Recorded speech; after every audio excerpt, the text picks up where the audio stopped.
Soon as we step on the mic, man, you notice the difference. Heavenly blessed with the melanin, baby, you know that we winning. No time for the long talk, got 120 on the clock. Wednesday, 8 through 10, all the bad vibes better stop. Cause you gotta come with that energy. Casual convos, baby, come down and just sit with me. Lil' Coco be spitting that remedy.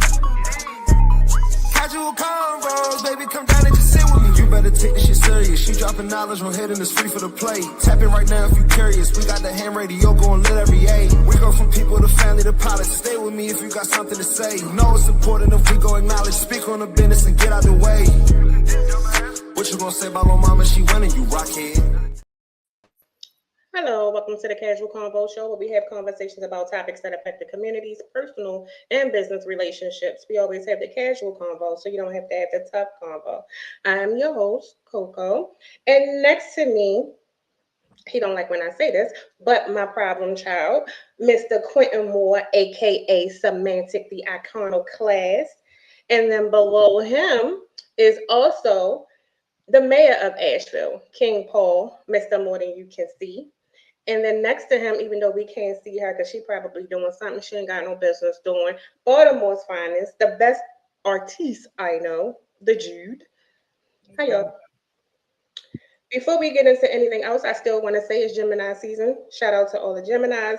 Also, it's June. Not only is June Pride Month, so shout out to all the LGBTQ plus people, but also let's not forget about the men. It's also June. It's also Men's Mental Health Awareness Month. So let's all just keep that in mind. With that being said, because we got a lot to discuss today, let's get into the mental health check-in. I think I want to start with that. I'll go first. For me, my mental health is great. I had a good day. It was very productive, stress-free, problem-free. I'm good. Who would like to go next? I woke up above ground again today, so I'm blessed. I'm thankful. My mental health, being Men's Mental Health Month, my mental health is improved from what it was a few days ago. So, it's every day, day to day. But good evening to everybody. Quentin? Yeah, I'm all right. Mental health is like about the same, just waiting. And I'm in a wait and see mode right now. Within 24 to 48 hours, I will know if I have a new position with the company. They sent me the offer letter, but I'm weighing out my options right now because I have another option that's there. So I'm gonna weigh it out and then make the decision from there. But I'm pretty good right now because my team's about to play. About to sit there and watch the Knicks destroy San Antonio. Holla at your boy. All right, so I don't know where Jude is. So, okay, Jude, would you like to do the mental health check-in? It's like magic. I'm all right. Mine's fine. Okay. So for the first, because we have a couple of things. So tonight's topics are all geared towards pretty much mental health. So not only are we going to discuss some cases that I think we can tie mental health into it, as far as like some legal cases that has made like public news, worldwide news, and all of that good stuff. But because I did announce that June is also Men's Mental Health Awareness Month, I want to take the next 5, maybe 10 minutes or so for Q and King Paul, Mr. More Than You Can See, to have some dialogue to tell us what does men's mental health awareness mean to you guys, and what does that look like, and what do men need from society as far as with their mental health. So let's start with Q. That's a touchy topic for me because I'm a little bit, like, for those who don't know, I've been in and out of, work due to the economy and whatever. So my mental health's been up and down. Like when you apply for jobs, you get rejected, you start feeling defeated, and you have to figure out a way to pick yourself up and mentally stay focused in the game. So that you can get that yes that you need to try to, progress forward with your life. Meanwhile, life is life and bills are coming in and you trying to figure out, you're scrambling around trying to figure out how you going to pay this, that, and the third. And it does take a toll on you. But luckily I'm resourceful enough. I got family, and I also looked into various programs to talk to people to try to alleviate that kind of stress. But it does take a toll on you to do that because, me being a prideful individual that I am, I don't like asking for help, and and any stress that I have, I try to deal with myself. I don't try to like talk to people, and I tend to self-isolate. Well, isolate is self-isolating, but I tend to isolate and I tend not to say anything. And my family told me you need to learn how to communicate and reach out and blah blah blah blah. And you're so prideful, and I get it. But we'll see what happens, man. But mental health wise, is for men it's difficult because it seems like society doesn't care. Because we are supposed to be the backbone of everything. We're supposed to be the strength of everything, the pillar of everything. And pillars do crumble, pillars do fall, pillars do crack. And people that are drowning, if you need help, reach out, talk to somebody because you're important. You are very much valuable. You're very valuable. That's what this society does not tell men.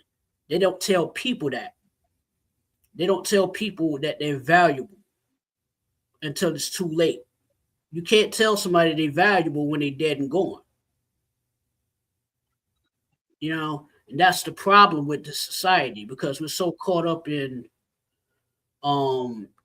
materialistic ventures and trying to get ahead and showing off, hey, look at me, I got the latest Benz, and they don't really care. The Joneses, you're trying to keep up with the Joneses, and the Joneses are just as broke as you are.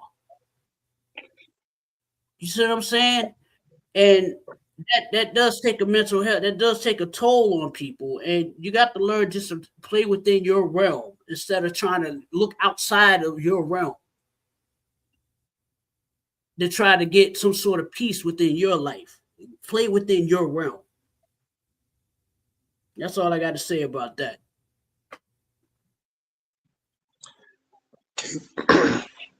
I feel like this here. I cannot tell you about men's mental health awareness. Yet I can tell you about this man's mental health awareness because I know me. So I can let you say this right here. My mental health awareness begins with being straightforward with people. Because when you're straightforward with people, people know where you're coming from. You don't have to be ducking and dodging, remembering if you said something that you didn't say and all this stuff, and worry about if you're going to slip up or not, because you're straightforward from Jump Street with people. And that does a whole lot for your mental health because, like I say, you're not stressing behind that. You're not stressing behind being a fraud.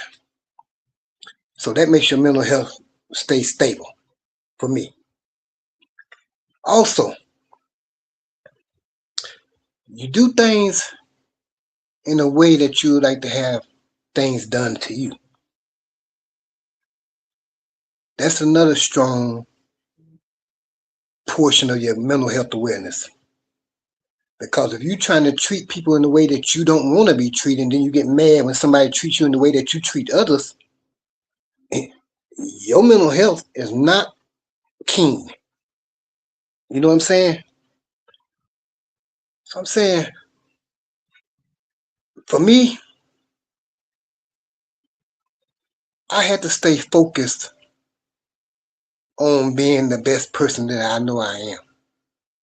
Not that I can be, the person I am. I don't cross people. I don't like people crossing me. My mental health right now, today, changed from what it was 24 hours ago. My awareness became more acute because, see, now I'm not dealing with things alone.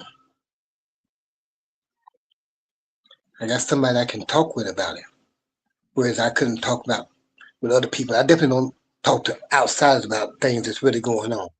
As doctors and all that stuff, they say go to therapists and all that. No, I never did have to go to a therapist. I had to go up through some rough times, and then therapist was head in my family. So I've been through a whole lot to get where I'm at today. It took a whole lot for me to grow into the man that even cared about mental health awareness. Because at the time there, it wasn't nothing but alcohol, getting high, and getting locked up. That was for 23 years.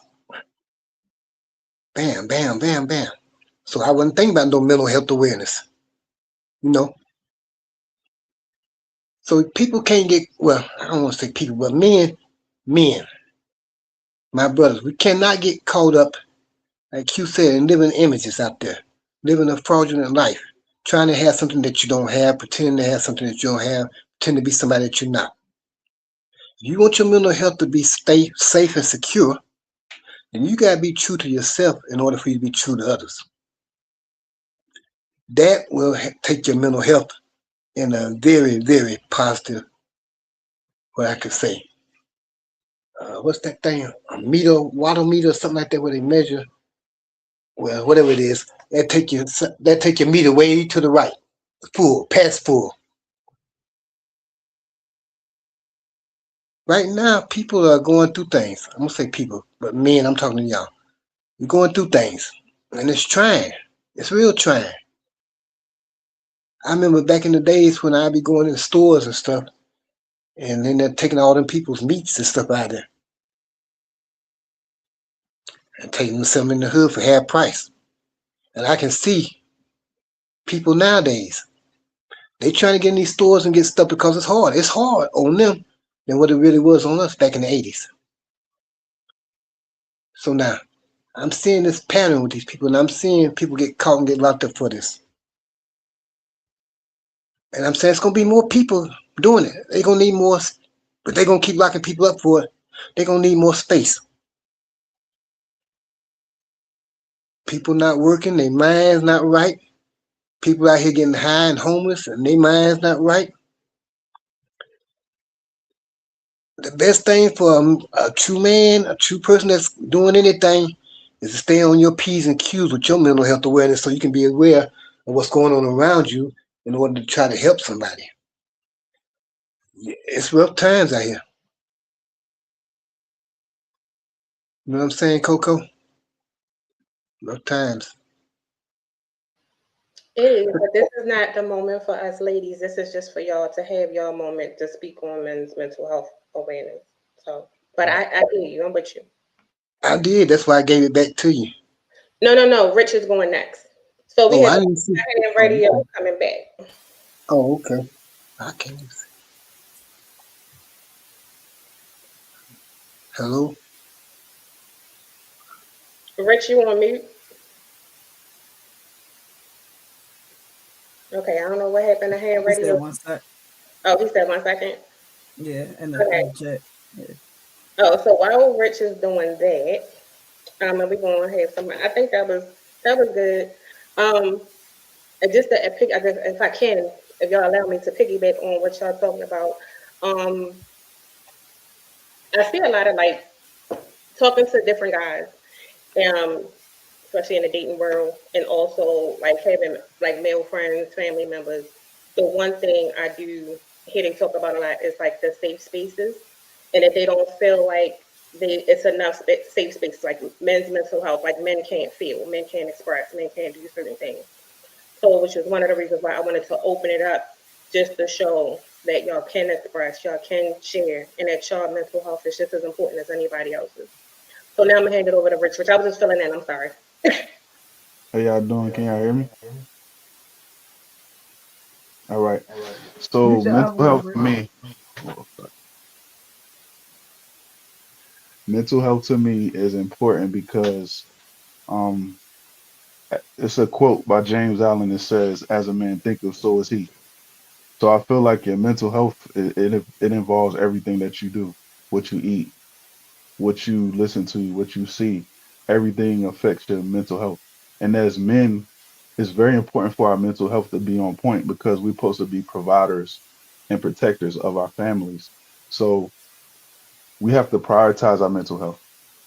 If it's something in our life that we know that's not bringing us peace, we need to get away from it at all costs. It don't matter who it is, it don't matter what it is. We need to make sure that we have a unbothered mind because your mind can take you places. If you don't have a clear mind, if you don't have a goal, if you don't have a mission, and your mind is distracted, you can't follow your purpose. You can't accomplish your goals. You can't be the man that your family needs you to be. So mental health for men is very important. And for me, I try to feed my mind positive thoughts because the world will try to bring you down. The world will try to make you feel like you're less than who you are. So I don't live for the world.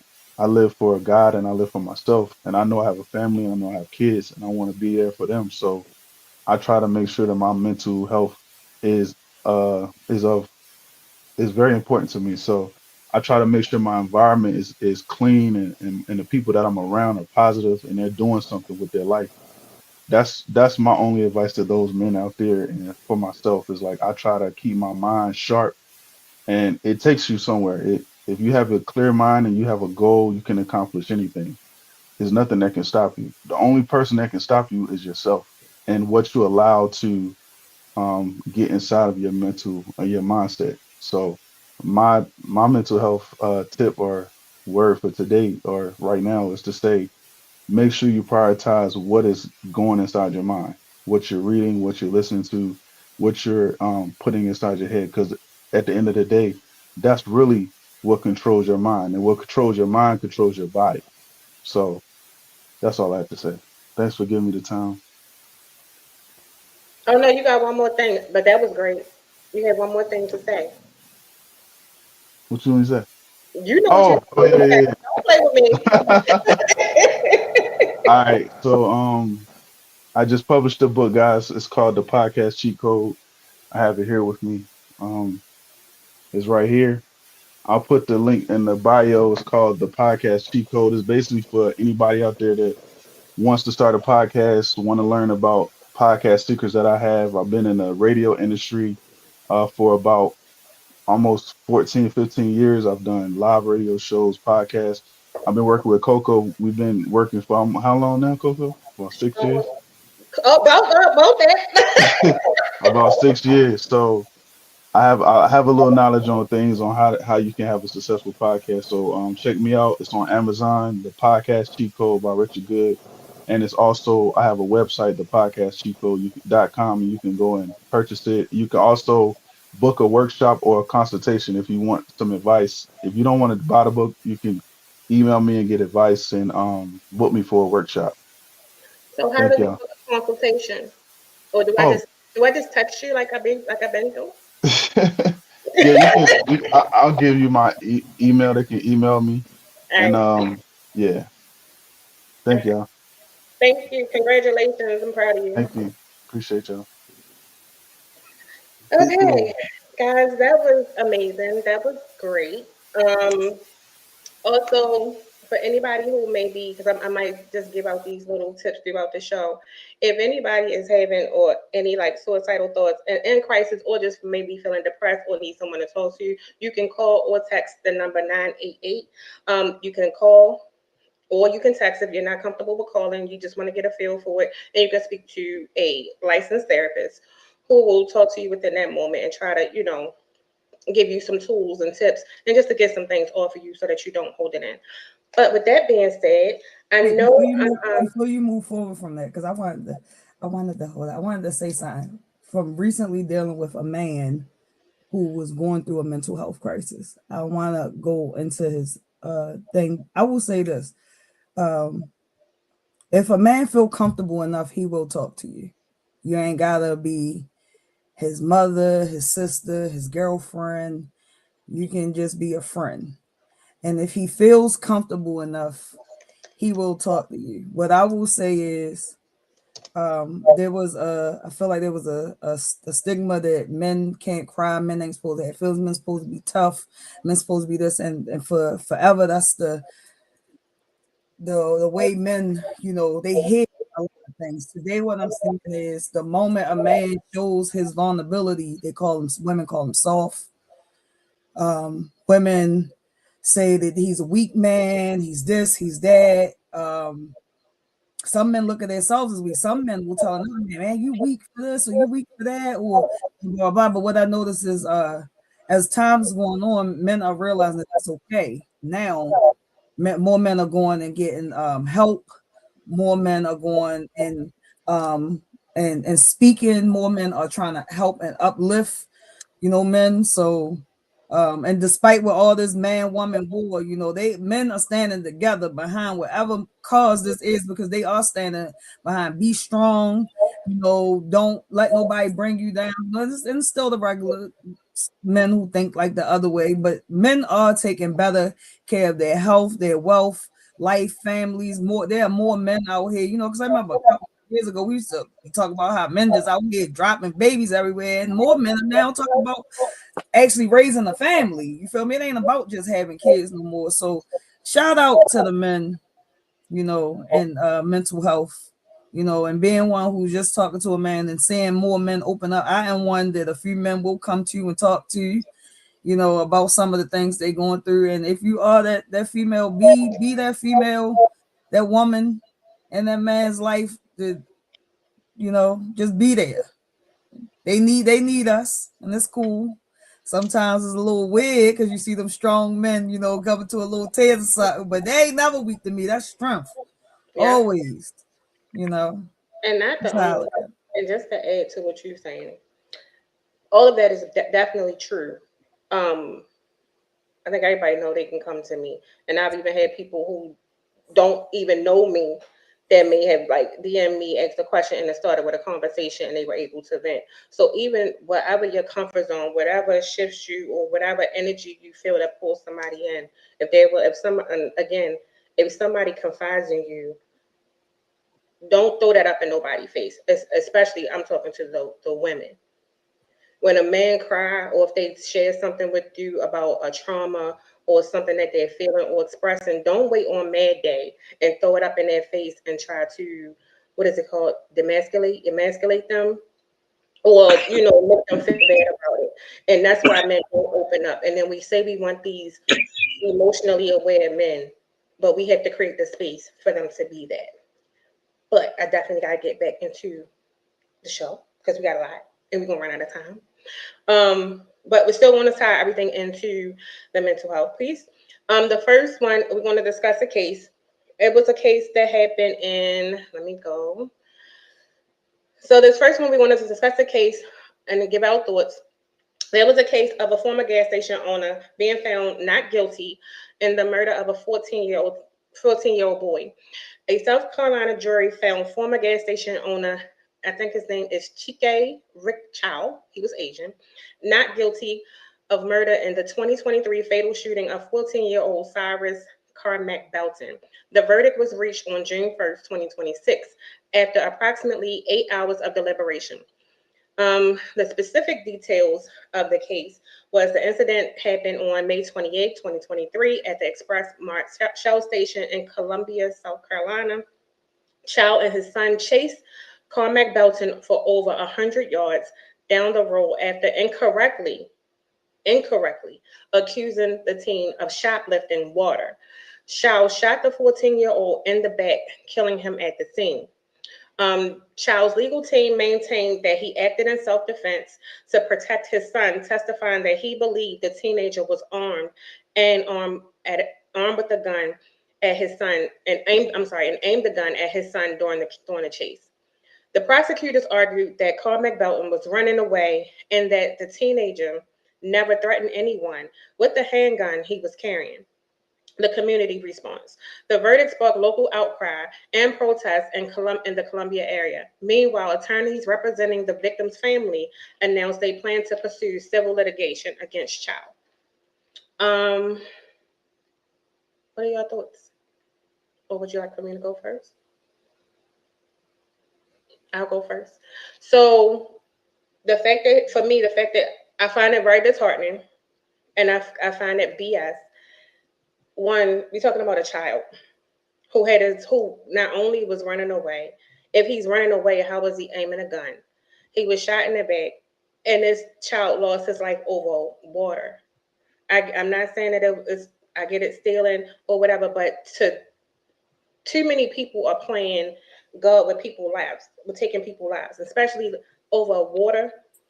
I just think that it's quite shameful, and it says a lot about our judicial system that you can find this man not guilty of shooting a child in the back. So my heart goes out to the family, because can you imagine, as a mother, if that was my child, I would be devastated to know not only is this person going to walk free, like they didn't do anything, like they just didn't unalive my child in cold blood, but then you just get off with no consequence, no nothing. But everybody want to say that our children lives matter, and clearly it doesn't. In this situation, it kind of really pissed me off. I can't even get it into words what I want to say, so I'm gonna let somebody else take over. So I'm just like at this point, I'm not shocked. I was probably one of the people, like many others, was like, he probably gonna get off on that, because we see it way too often. Everybody was mad at that father who went and unalived that police officer who unalived his son. But this is what happens when things like this is happening. That little boy did not steal, Coco. He did not steal the boy. He put it back. Yeah. So it was not stealing. He was guilty of picking something up. He was guilty of doing something that all of us do. Do you know, I was just in the store the other day, picked a bunch of stuff up and put it back. So you mean to tell me I could have lost my life if somebody, thought that I was doing something else, like stealing? And I didn't pull a firearm out, but because you think I have one, you're going to chase me down and shoot me. Like, that's inhumane. But we live in a country where being African American is a crime. Being a young Black man is a violation to life. It seemed like there's no room for her. I mean, there's no room for her in being Black at all, but there's definitely no room for her when you are,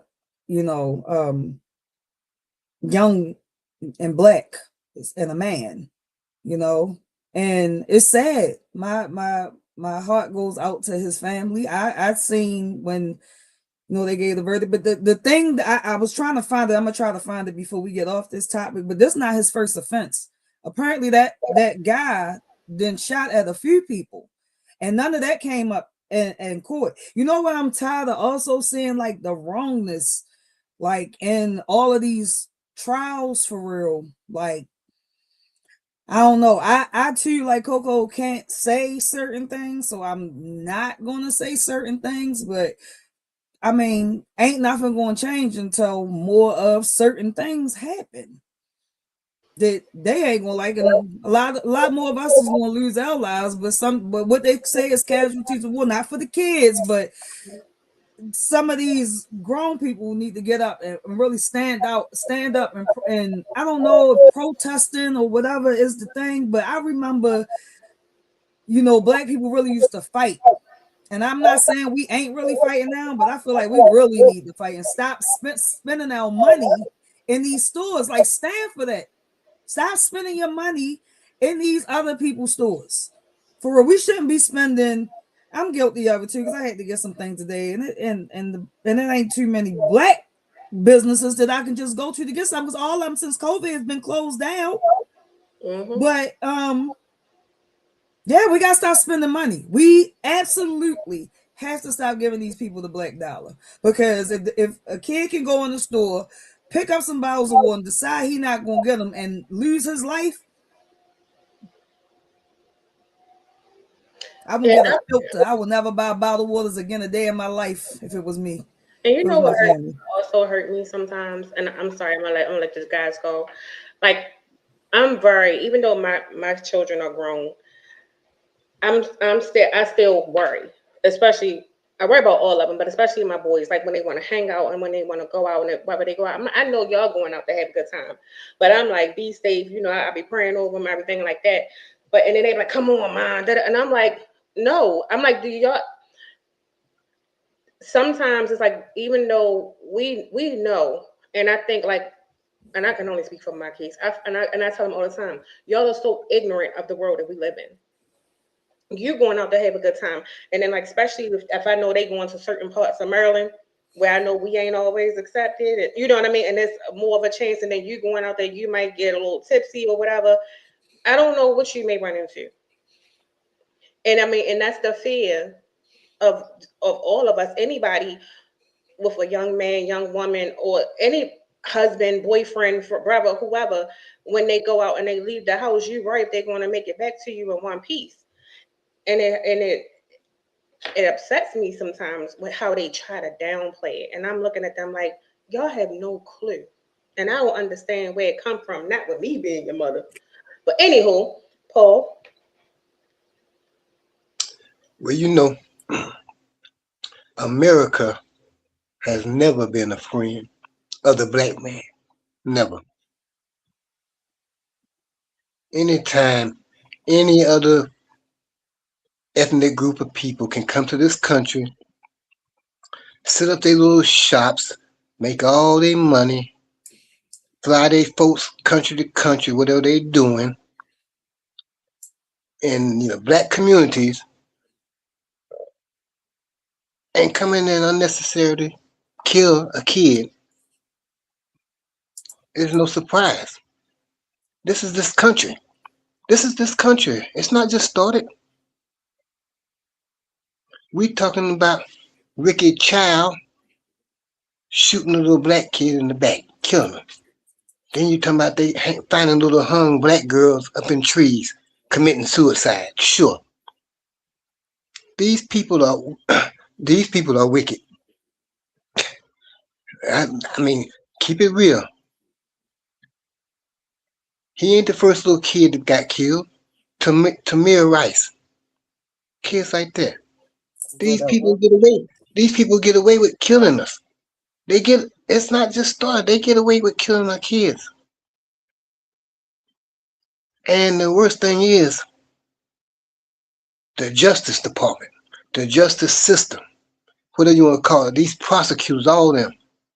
Y'all bring these little weak cases that you know ain't nobody gonna be convinced of because you withholding evidence yourself. You're not going for no conviction against these people. It pissed me off, really, because I'm saying it's just the same thing happening, and it's been happening. It just keeps happening. I don't know if it's not the fact that people aren't speaking up or fighting and stuff. In this case, where is Ben Crump? Because if it was really something worth him being there, he'd be there. Ben Crump, the ambulance chaser. He's not there in support of black people when they're really in need. I guess why? Because there's no video? Is there any video? I ain't seen no video or nothing. I don't know. But I'm just saying, where is he at? He Put wants to. surveillance footage of him putting the stuff back in the store. I'm pretty sure it's CCTV of him chasing that little boy down the street, but They didn't play it during the trial. I followed the trial. They did show him in the store. So but the report that I read is what they have online. So y'all see how what they put online doesn't match the fact that he didn't actually steal. But see, I'm saying that goes back to what I'm saying. They don't have to have no proof. If they're not being prosecuted, they don't have to have no proof. As to where we go to court for shooting somebody, we shoot one of them. we go to court, then we got to have proof to be not prosecuted.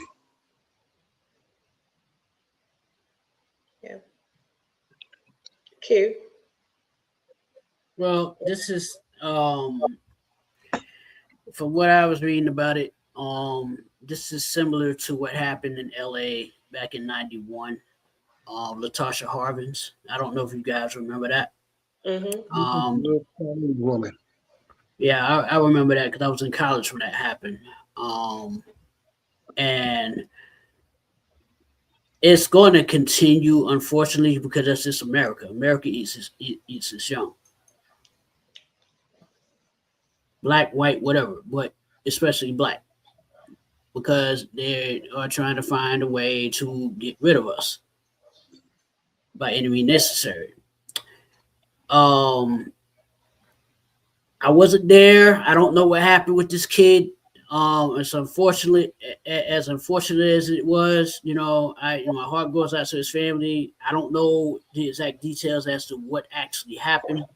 We're just getting second, third, fourth hand information, and it's causing us to have this, these narratives. So I followed the trial. That he literally shot that boy. They chased him out the store literally for nothing, and he shot that little boy in his back. Oh, okay. Because I didn't watch it. I didn't hear anything about it until you mentioned it. I didn't hear. I'm about to say this ain't no narrative. Yeah, I haven't been paying attention to it because I don't really watch the news like that because of No, I followed the trial. The trial Yeah. was I actually watched the trial from opening arguments to the end, and Yeah. I don't understand how a jury came back in 8 hours with a not guilty verdict. because it's simple. That's simple. Like Paul said, the burden of proof lies on the kid. It's always been that burden of proof lying on the one proclaiming that who was guilty, quote unquote guilty. He did. His family had to bury him, and his family sitting in court. Do you know that's a slap in the face? And I get it happened down South Right. Carolina, and I Right, understand. but you have to remember, Coco. You have to remember. You have to remember. You have to remember. He In walked America, in the store and picked up bottled waters. They chased Right. him and shot him in right? the back. But you also have to remember how America is run. It's not guilty until proven innocent. It's innocent until proven guilty.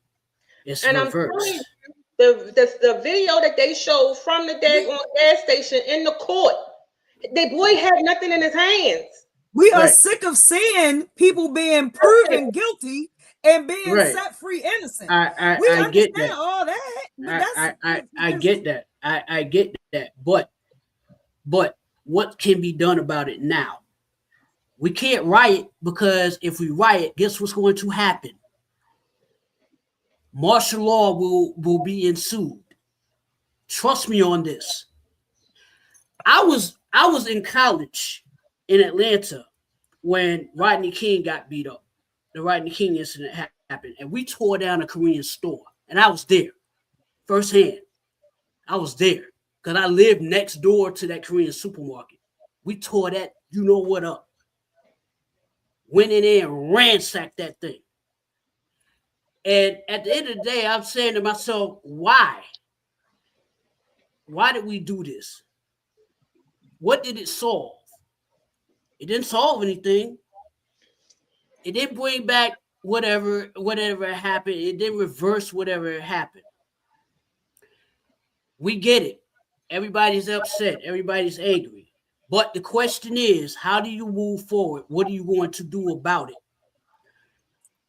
If you don't want to do it, sitting there talking about it is great and all. But the question is, what's the solution?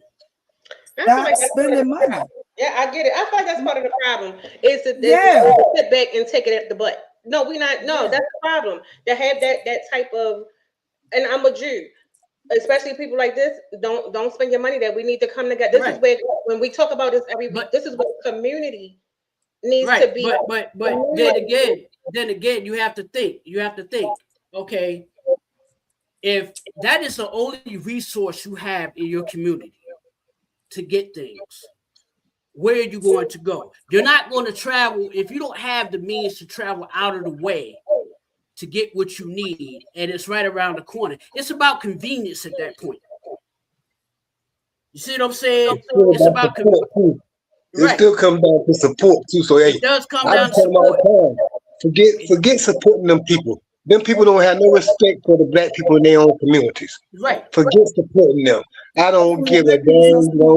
If y'all the only people that got Chinese hair, what real hair, real eyebrows, real toothbrushes made with think far or whatever. It's all about supporting them people. Them people are so disrespectful. I don't give a crap what you say. You don't see them coming in and supporting nothing. You don't see them coming in and supporting our business nowhere. They don't come and support us. Why that is? You want to know why that is? Because they have been taught. They have been taught to stay within their own boundaries, right? Black people want to be involved in everything. That's our problem. We want to be involved with everybody. This is why Martin Luther King, towards the end of his days, said, "I fear that I have integrated us into a burning house." Malcolm X had been telling him, that's what you're doing. You're integrating us into a burning house. We need to solve our own problems first before we integrate into this society. This is why that dichotomy existed, that rift existed between those two. And to this day, it's happening. It came to fruition. I'm going to call BS a little bit. Because even though I get convenience, I get all of that. And now I'm gonna just mention Paul in this one. Paul does something that you don't see a lot of people do. Mm-hmm. He promote and he posts Black businesses of all types that pretty much whatever you need, you can get and they ship. So if you don't know, okay, I'm running low on some soap, let me hit up Tiffany or let me hit up Wendy or somebody like that. They're going to ship. And I know for a fact I'm going to get it in like 3 or 4 days as I ordered from them before. You feel me? So to say stuff like that, then maybe we got to use the power of online. We talked about this Monday, the power of online. A lot of us do have businesses, they online, and we have been in different states, different whatever, that we can support each other, whereas though we can control where we spend our money. Exactly. So the point. Hold no, it's no but. It's not. I'm gonna tell you why it's not. There is a but. There is a but to that, because the devil's advocate in me says, in order for that to happen, you have to do what? Change the mindset of the people that you're trying to reach. Somewhere, but we can't just say no. That's what we been up here saying the whole time. So even if we having this conversation and we do it and we support other businesses, other people will follow suit. But guess what we don't do? We like to gatekeep and we don't like to share other people's stuff. That's one of the problems. You just answered my question. I'm not done though. But also when it comes down to it, because guess what? If I see Tiffany, if I'm online that day and somebody posts something, I've even reposted people I don't even know. Just to see them get some business or win. You don't know who it might touch or who it might see, but it will catch on because these people stand in business for a freaking reason. But at the same time, we can't keep putting down our own community and saying what we're not going to do, because guess what? Some people going to attach to that because like, oh, well, this very no, we got to show that we can do it and be in solidarity. No, and that's for everybody that's older. That the kids calling old need to understand, because the young people got it. They the ones that if their homegirl sell hair, they get their hair from her. The other one do makeup, they get their makeup. Their homeboy does a barber, they get their hair cut from him. He sell clothes, they get their outfits and stuff from him. The young people get it. The gatekeepers is everybody that was old. There's no offense, but the older people, the older generations are very gatekeeping, and they lost their way somewhere with their selfishness, because Black people wasn't like that. But then Black people got real selfish, and the community got lost, and then the families got broken up. But people are getting sick of that, and it's just not. We are just catching on to it because the younger people are putting it in our face that they are not dealing with any of this. They don't want to live like that no more. They don't even want to work for these people. The workforce is tore up right now because the young people are not working for them. They are not putting up with their stuff. They are not settling for a 9 to 5. They are not settling for what they've been selling. They are going to college. They are building their own communities. They are starting their own businesses. They are doing the things that we are saying that the Black community can't do. They are doing that right here in our face while we are still fighting about what we can't do. They are doing it. They are changing. And we look, and well, you know what society put in our face? All the bad youth to show us what they're not doing. But you gotta live in a place where the bad and the good, because here, let me brag on Baltimore for a minute. It's a lot of things that go on here that they only push the bad in your face about here. But the programs here to help the youth. The programs here to build up the communities, the Black communities in this city, the mixed communities and the Hispanic communities in this city. You feel me? Like, this is a place for everybody, and it could be like that everywhere. And it's a little crime here. It's a lot of crime here. Let the mayor tell you, it ain't no crime here, you know. But anyway, you know, what is America without crime? You feel me? But you know, when you change, you know, when people change, when people want different, when people get tired, when generations get tired, you feel me? When you tired of the same, when you want different, the narrative will change. And we might not see it in our lifetime for real, but your grandkids will. And that's the point. Your grandkids, your great grandkids, they are the ones who are going to be paving the way for the future.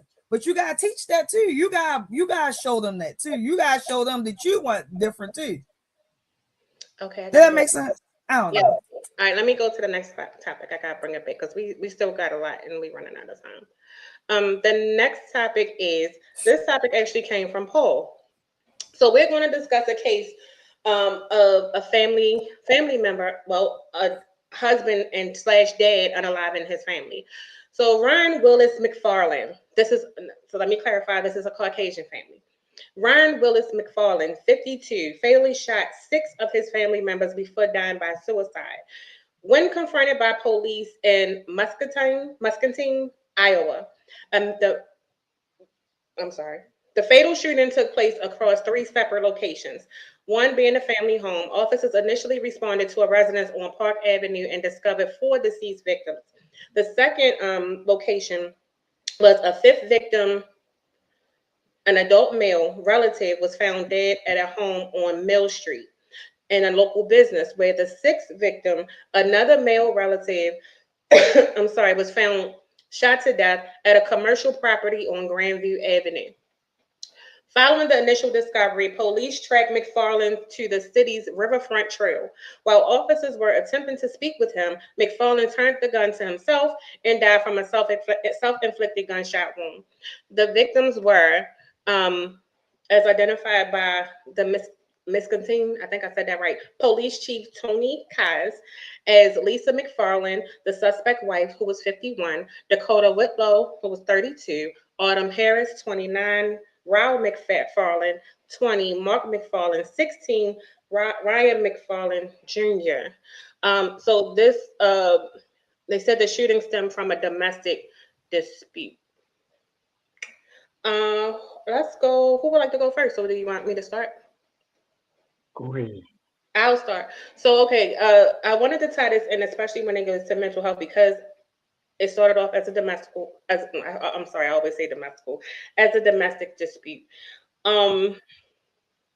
It's unfortunate that we don't know what happens, and I'm probably speculating, but what I do know, I know I watch a lot of court TV, I watch a lot of crime shows, I watch a lot of things, and what I do notice is a lot of the most recent court cases that I've been like following on like Court TV and Crime Network and all of that stuff is a family member that unalived an entire family, a spouse, a child, or something like that. And normally the family or friends, what they all get up on the stand and say is that they saw some signs, or maybe that the person may have been experiencing some type of depression or something like that. But, you know, a lot of times, and we see it a lot in our own families and amongst family and friends, where we can see somebody we love going through it and we ignore the signs and we just like, oh, it's okay, you know, da, da, da, da. And we want to pray and hope that it gets better when there are actually bigger issues brewing. And then we see things like this happen when a person just go rogue. So I think it's unfortunate. And then the fact that they took their own life, I think that like it says a lot, which is why I also wanted to do this show when Paul sent it to me, because a lot of times we may this type of crime has no color. It's not a black thing, it's not a white thing, it's not an African thing, it's not an Asian thing. People really be going through it, and I think a lot of I don't know, I'm only speculating, but a lot of times in some cases we see like the stresses of the world, the stresses of everyday life can send people over the age, and we don't know what people was dealing with. But it's just unfortunate that all of these people lost their life, and we may not know exactly why or how or why no one was able to walk away or how it stemmed or whatever like that. So those are my thoughts. What are your thoughts, Paul? Hey, yes. You know, when I seen that, I connected that with more uh of that type of crime going on, like the one was in South Carolina, I believe, and it was a black family. The guy came from the service, returned from the service, whatever, been in the service, whatever, and him and the wife didn't want to be with him. He didn't want to, off the kids and everybody. And I'm saying people don't realize, like you said, it's not no color thing, it's not no ethnic thing, none of that. It's a human condition where people's mental health awareness, especially men's mental health awareness comes into play of how they respond to rejection. Rejection, hurt, loss, whatever you're going through, because you haven't talked to anybody where you can get past that. If you can't get past it yourself, you're holding all that animosity in for something when you should be moving on. I don't know what might have caused the situation for a husband that's still actively married and actively involved in the kid's life or whatever to go up there and do what they do up there and Iowa up there. Or what that may cause the husband to go down here in South Florida, somewhere, not South Florida, but somewhere down in Florida to do that with 4 kids, 3 boys, or 3 boys and his wife or some. I mean, it's just going on too rampant. And people are not paying attention. It's all about mental health. And that is the least paid to thing going on right now in probably every state. The mental health people are being looked over like, okay, they all right. You can't see them because they, invisible? This country, I said it hasn't never been a friend to the black man, but it has never been a friend to anybody that isn't on the top tier of the echelon or whatever they call the corporation, as Q say. And it's just sad because I lost my mom behind a man's mental health awareness. I lost my sister behind a man's mental health awareness.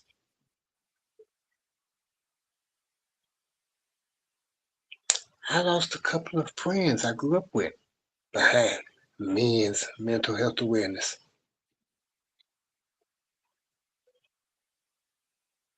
And it's sad that because men's mental health awareness isn't where it should be, that women, kids, families, friends, relatives have to suffer because men's mental health awareness isn't being paid attention to. They say June is the month for it. Every month should be the month for it. You know, that's all I got to say about that. I See, definitely agree on that. It should be every day, actually. I think I even made a post about it, like even not just this month, like every day, just check on your loved one, any male in your life, man, woman, child, whoever. Make sure that they okay. Yeah. Q. I mean, he nailed it. Paul nailed it. Really every day should be check on, your people. As far as mental health goes. I don't know why. I don't know what the obsession is with this country having, dedicating 1 month towards Black History Month, and then dedicating 1 month towards LBGQXYZ month, and then dedicating 1 month towards toe in the sand day type things. When things happen every day, right? We got men out here that have suicidal ideation, because I was one of them. When my father passed back in 2011, no, I'm sorry, 2007. I couldn't handle it. I didn't really grieve because I just went back to work after it happened, and it came out doing work hours, and then it just got progressively worse. And it got to a point where, when I was living in Baltimore at that time, and I remember I was self-medicating to try to deal with the grief, drinking myself into a stupor, and then smoking tons of weed. And you ever seen one of those back in the day where they had the little hypodermic needles to fill printer ink with? I sharpened that to a tip because it was hollowed out, but it's cylindrical. It wasn't a hypodermic needle, but until you sharpened it, and I sharpened it to a point. And I'm sitting there high as I don't know what, because I'm self-medicating to try to deal with the pain to lose my father. And I was looking at this needle, and I got a voice in my head said, "Do it, do it, do it, do it. Your life ain't worth anything. Your life ain't worth anything. Your father's gone. You're a failure. Your life's gone. It's going down the drain, and this, that, and the third." And I'm looking at that needle, and if my next door neighbor had not knocked on my door to check on me, I probably wouldn't be here, because I had that needle ready, full of air, to plunge into my arm to give myself an embolism. I had to go get. I talked to my aunt. I had to go see a psychiatrist about it, and he was like, they put me on like Celexa, and I rejected all that because I don't like really taking pills like that, because I don't want to be addicted to antipsychotic medication like that. I try to work my way through it, but it's a shame this happened with this family. I don't know if this man had anybody to talk to. I don't know if he was schizophrenic. We don't really know the story behind, what happened, other than he offed his whole family. We don't know what caused it. It could be a chemical imbalance. He could have been schizophrenic. It could have been he had a bad day. He just snapped, because it does happen. Yes, it is. So, and and I put myself in that because that happened to me, and I had that bad day. It was just that one day. It was just like I just wanted all that pain to go away, and I was like, "Do it, do it, do it, do it, do it." Nobody's going to miss you. No one's going to, no one loves you. No one's going to miss you. And I couldn't have been further from the truth from that. I could have been more wrong than that. So, yeah, suicidal ideation is a real thing, and I do struggle with that from time to time. I admit it. Like the tough times I've been going through for the past year with this job situation, being up and down, up and down, up and down, being out of work for a period of time, and then working for a period, and then being out because of budget cuts and all that. It does take a toll on you because you don't feel productive. You don't feel like you're being a productive citizen. You can't. It's difficult to control your emotions when you got bills coming, collection calls coming, all that pressure building up, and you trying to find a way to release that. So we don't know. Call me, Q. Just call me. Call me and be like, Yeah. We can talk about it. Sometimes you just like gotta talk about it. Yeah, I know how to cope with it now because I was talking to a college buddy of mine. He gave me a positive affirmation to chant every morning. And it seems to be working because I'm starting to see an uptick in activity and things are starting to happen. He said, I think the mantra was, what I am seeking is seeking me. Yeah. And he said, you gotta put that out in the air. You gotta put that out in the air. He and I went to college. I've known this cat 30 plus years.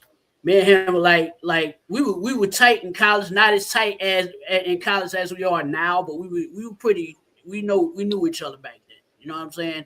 And he's still here in Atlanta. He's from Brooklyn. He's from Long Island in the Brooklyn area. And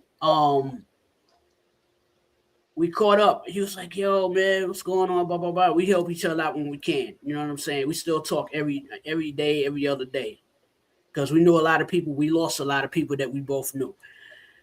And it's like when he put that out in the air and I started using it and I started seeing results, I was like, wow, he's right. You got to watch what you put in your mind. That's why I don't watch the news. That's why I try to stay away from the news. That's why I try to negative people. I try to stay away from them. Especially, like Lyft riders, they want to complain. I just drop them off. I'm like, have a nice day. And I don't want to hear all that. Yeah. Because I'm not Bob Newhart. I'm sorry. I'm still giving you no tip and no stars. I don't care. I don't care because guess what? I got your money. I got your money. She picked me up in the lift. I got your money. That's all that cares. That's all I care about is getting your money. If once I get your money, I don't care if you give me no stars, no tip, whatever. No, I give stars and tips, and I talk. I will make you talk. We riding down there and I'm gonna request a lift. I'm gonna request you. Yeah. And I do talk. I don't when they talk to me. I'll be ignoring them. I'm sorry. I don't always, especially if it's early in the morning. I don't want to talk. Everybody don't want to talk. What is it? I want to touch one thing that you said. Because I actually really loved it. And I think Rich also touched on it, was you get what you put out and what you receive. And so when you started doing those positive things, I even like my friends and my family that do affirmations every day. You have to find something good, but you got to release it. Don't say it and then start being negative because it's not going to work. It's not going to work. You literally have to feed your mind some positive things. So surround yourself with positivity and not negativity. And a lot of times we don't understand until we disassociate ourselves with certain things, people and surroundings, that certain things may succumb you because that energy you take in. So when you start to be around more positive things, more bright things, more enlightening things, you start to notice your outlook, your energy shifts as well.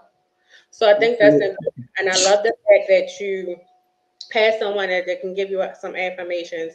And then I think what that does is start to trigger more. Whereas though you may be reciting that one, then one day you might look in the mirror like, I'm fine, up, ain't nothing gonna be today. You know what I mean? Like it's like little stuff like that that you do, like you amp yourself up. You your biggest cheerleader. You Yeah, know, yeah, you have to be. You gotta be. You gotta be your biggest Not cheerleader. Bob, not Bob Newhart though. Yeah, exactly. Exactly. Not Bob Newhart. Listen though, nah, but for real though, nah, Q, for real though, you are your biggest cheerleader. I don't nobody cheer me or big. Well, I'm besides me, my girlfriend. I think she got me beat. But other than that, yes, you are your biggest cheerleader. But like I tell anybody, you know, I consider you a friend of mine. I don't care what you're going through. My friends don't go through things alone. Like I don't go through things alone. I wouldn't hesitate to call your ass if I was going through something. So you don't hesitate to ever bring this line. I don't even care what it's for. That's just all I want to say about that. Even if you ever having a bad day, that goes for any of y'all. Coco already know, but y'all two, y'all probably know that. But I'm saying, you feel me? Like, yeah, ever got ever pick up that dang old phone, hit me on messenger, whatever. Y'all hit me up. I don't care. I'm always a good end. And by the time, if you ain't smiling and laughing by the time you got on the phone with me and try to figure something out, don't worry. We'll try the next day. We both have a plan and something going on. But anyway, them affirmations work too. Oh, that's all I wanted to say. Y'all know I'm heavily medicated at this point. Getting the affirmations is one thing, right? Y'all know I do. Look at me getting close to the camera. This is exactly how I get every time. I be all the thing like, you gotta believe in it. Whatever you put out, man, none of that gonna come back to you tenfold until you believe in it. So everything you put out in the universe, positive that you speak, you feel me, regardless of what you're going through, man. It don't matter what you're going through. Put out there what you want in the universe, and it'll come back to you. It may not come back to you when you want it to, but trust and believe you're gonna turn around and it's all gonna come to you. You feel me? As far as this dude here, man, I see this all the time on these crime shows. I told y'all on more than one show that they got a whole show dedicated to this. I don't judge because mental health is definitely real, but I also know that people sometimes just evil. Mental health don't be having nothing to do with this. Sometimes with these situations, sometimes not all, because sometimes it do, and then sometimes I'm echoing. Y'all hear me echoing? I'm sorry. No. I hear the echo. Sometimes sometimes the mental health don't have nothing. It'd be like the man, him and Now you echo. somebody. Turn it down some. Because you loud. That's probably why it sounds real loud. Hold on, let me. Oh, you know why? Because the thing is up. And my little, can you hear? Yeah, All you right, so sometimes he could have lost his job. The pressure from the economy. He could have been in debt. He could have had an argument with somebody. I seen one of the episodes where the guy unalived the whole family at Thanksgiving dinner just because he got into an argument with a cousin. And so that's what I'm saying. Like, it could be literally like all y'all say over anything. And mental health is very important, and that sometimes do play a part, but I just wanted to point out that sometimes it don't play a part at all. Some people just be evil, and some people be mad because they couldn't get their way. Somebody probably could have been a divorce involved, and other people took the side or something. You feel me? It could have been a secret that he did something to somebody and everybody knew, and it could be anything, and my heart go out to them too. I ain't gonna have no heart left if we keep giving hearts out, because that is crazy right there. Like, I don't see how you can just go and then he went to multiple locations. This situation is starting to be way too common, like where they are leaving a trail of bodies like everywhere. Like, how do they make it up? Yeah, I think I go back to we don't know what people triggers are. Some people may never experience a trigger till one thing just sets them off. Like we don't know. Nobody knows what goes on internally with anybody. It could have been a thing, but he like, I don't want nobody to suffer because of me. I don't want nobody, because it's different reasons that people do things, and then it does come off. It comes off like evil, or whatever it may be, and it could have just been a thing where sometimes when people, and I mean, we've seen it working in psych and doing different things.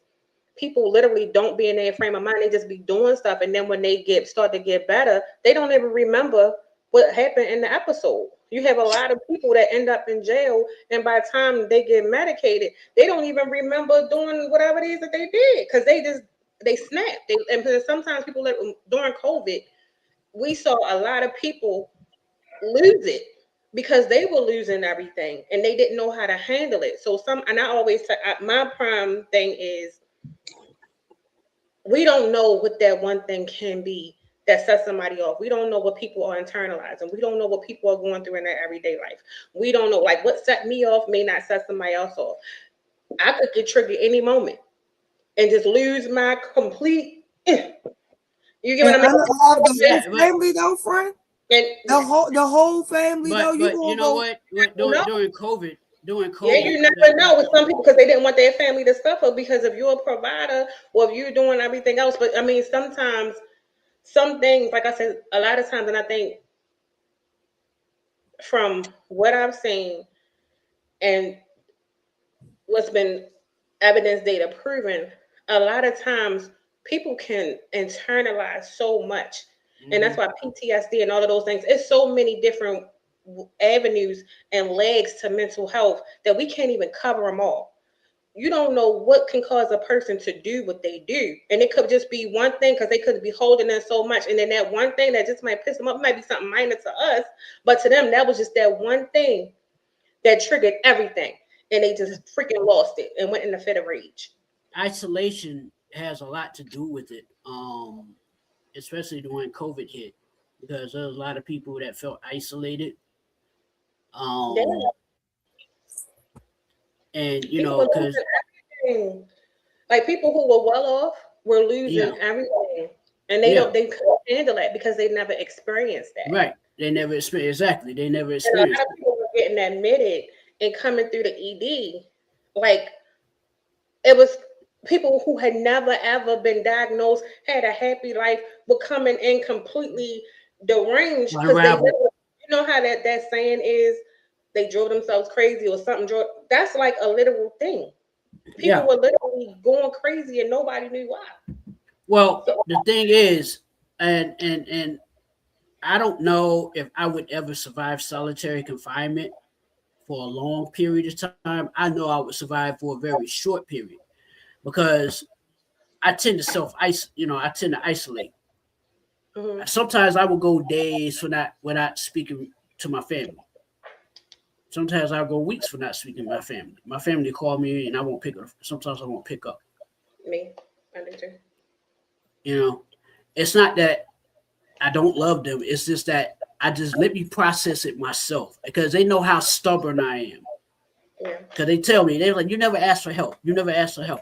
I say, yeah, because I feel I got this mentality that if I got myself into it, I'm going to have to get myself out of it. Mm-hmm. You know what I'm saying? And I tend to isolate from like certain things. There'll be some days where I won't post anything on social media. Yeah. There'll be some days where I just go crazy, go ham. Yes, you do. And it just posts like, you know what I'm saying? Just post. Yes, you do. But I'm always doing it so that, yeah, I'm still here. Because if I don't post, some people be like, yo, where's Q at? We haven't heard from him. That's unusual. Somebody go check on him. But, when I was now that I'm about to get this job situation settled finally after 3 months of being out of work. Well, not really being out of work because I was doing Lyft, but having steady income instead of up and down income. Mhm. I was like, I see somewhat of a light at the end of the tunnel. And then my aunt calls me before the show started, and she asked me how did it, the interviews go, and I told her, and she was like, we got our toes crossed, we got our fingers and toes crossed, and all that, on what you want to do. Because I gotta weigh it out. If the other job says no, then I already have a yes sitting in the bucket. I can go with that yes and let them know, all right, we're gonna go forward with you, and then I can start putting everything back together. Well, I'm claiming it for you. You got it. We speaking it into existence. Yeah, But let me, yeah. but before we go any further, let me get into the last topic because I know we're gonna need some time on this one. Um, oh wait a minute, pick it up. You dropped something. So this last topic for the night, which I know is going to take most of it, is we're going to discuss the impact that mental health has on not only on individuals and also the families. I'm gonna just put support system as well on that. So mental health creates a ripple effect. For the individual, it disrupts. I'm sorry, daily functioning, emotional regulation, and physical well-being. For the family, it creates a stressful, unpredictable environment that often leads to caregiver strain, financial burdens, and complex emotional challenges like guilt, resentment, or anxiety. How mental health affects the individual. Physical and cognitive toll. I'm sorry. Why do I keep doing every day I do this? Every time I up here. So chronic mental health challenges can cause fatigue, sleep issues, weakening the immune system, sometimes reducing overall life expectancy if left unmanaged. Daily functioning, severe conditions frequently impair a person's ability to work, maintain routines, and pursue hobbies. Social isolation. Individuals often withdraw from social networks, leading to loneliness and worsening the underlying condition. How mental health usually affects the family. Caregivers feel burden and stress. Family members are often take on extensive caregiving roles, leading to burnout, somatic issues like migraines, and a deterioration in their own mental health. Emotional strain. Loved ones commonly experience a complex of mixed guilt, fear, anger, and confusion as they navigate the unpredictable behavior of the affected individual. Impact it could have on children. Children and families dealing with mental illness can be profoundly affected, sometimes developing behavioral problems, self blame, or their own psychological conditions. Financial and social constraints include families often bear heavy medical costs, experience loss in productivity from taking time off from work, or and may withdraw from social activities out of embarrassment or the fear of judgment. So I want to say with those primarily, I think I get to mainly are your most chronic mental health conditions.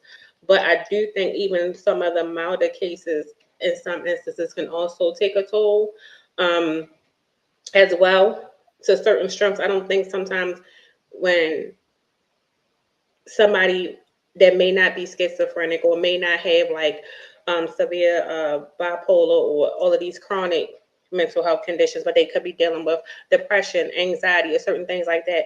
And I can speak for myself. I have PTSD and I deal with anxiety. And I deal from like grief and being in a car accident. A lot of things that I experienced did take a toll on my family, my friends, my dating life, because especially like after the accident, I didn't want to be in a car. I was in fear of being in a car and being in a car, like certain turns, being near rails, merging into traffic. I was losing my absolute mind. I was going through it. But it also became annoying for me because a lot of people didn't understand what I was actually going through. And the one thing I hated to hear was people get in accidents all the time.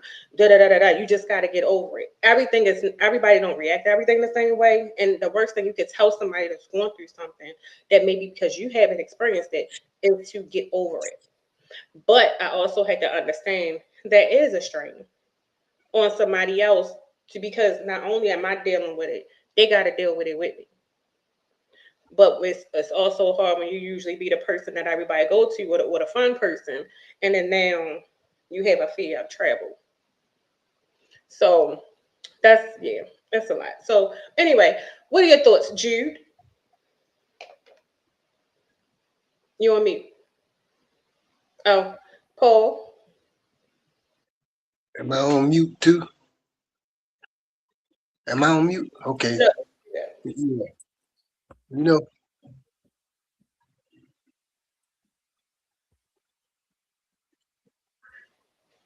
Yeah, that's Oh, man. I'm giving that one right there. I was giving a little deep thought to that one because that was a home run right there.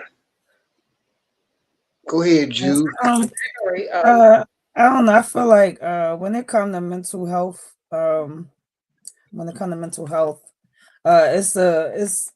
it's one of the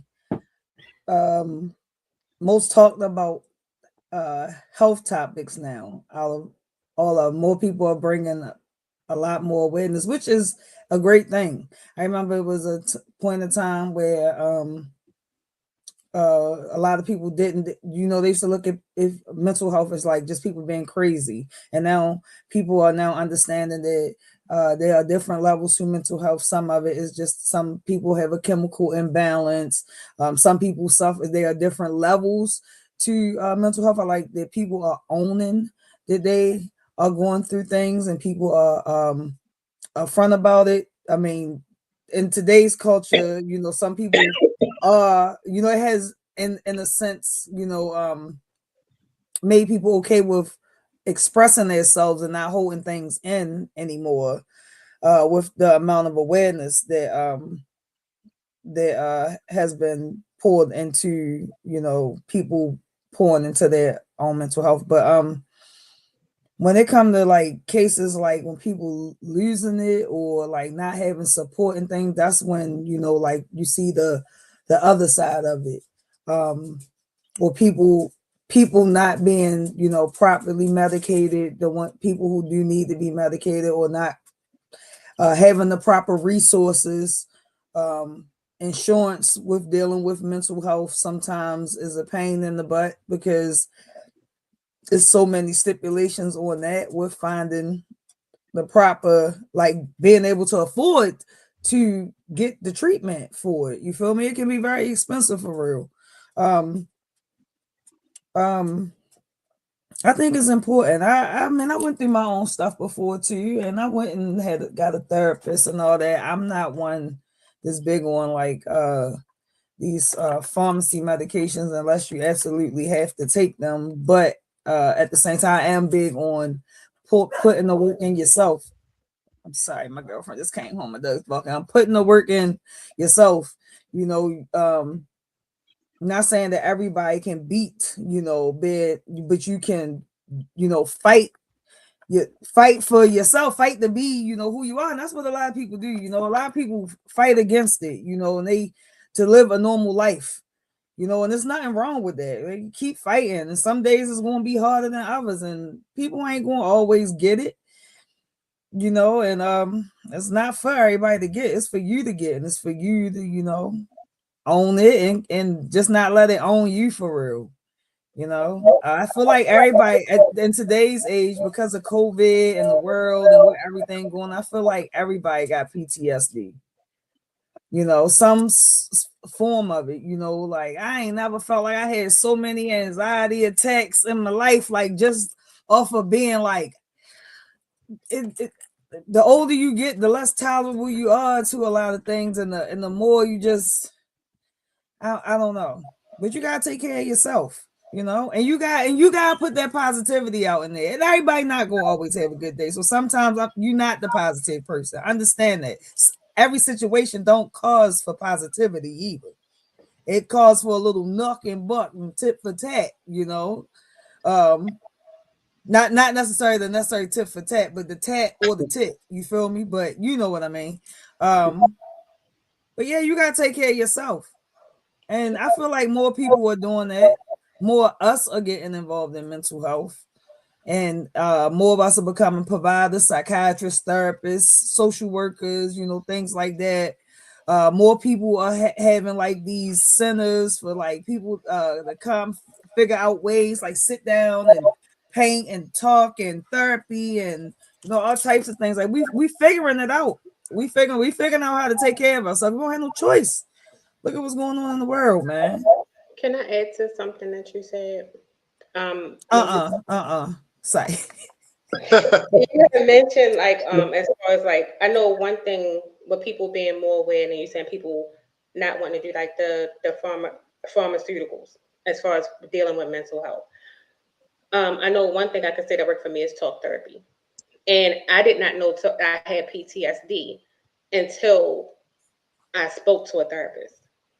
And they were able to ask me questions. And I was able to be assessed to know my shit go way back from dealing with grief. That was because when I had the accident, my sessions changed because I started to experience different things. I never experienced anxiety. I had never, I mean, as far as like the symptoms, where as though I'm like hyperventilating and I'm going through changes. I had never experienced it before, but it was showing up in other places in my life. But going back to like losing my brother, losing my grandmother, just dealing with a lot of death, loss, life experiences, things that I went through in my life. You get what I mean? Led to a whole bunch of things, and it is labeled as like chronic PTSD. So a lot of times I think it's when you know what you're dealing with, it's easier to accept. And when you get the tools to work through those things, because I didn't know how to handle it by myself. I mean, I'm just speaking for myself, or maybe anybody else that may be going through it. I didn't know. I didn't know the tools to do it. I didn't know that certain breathing techniques work. I didn't know that I can just pick up a phone and call this person, because it is different when it's somebody who don't know you, can't judge you. Because sometimes your family and friends, they will take your side, but it's always that other, other side. But these people who are licensed to do so can give you these skills. Like I said, I don't take medication. I don't do any of that.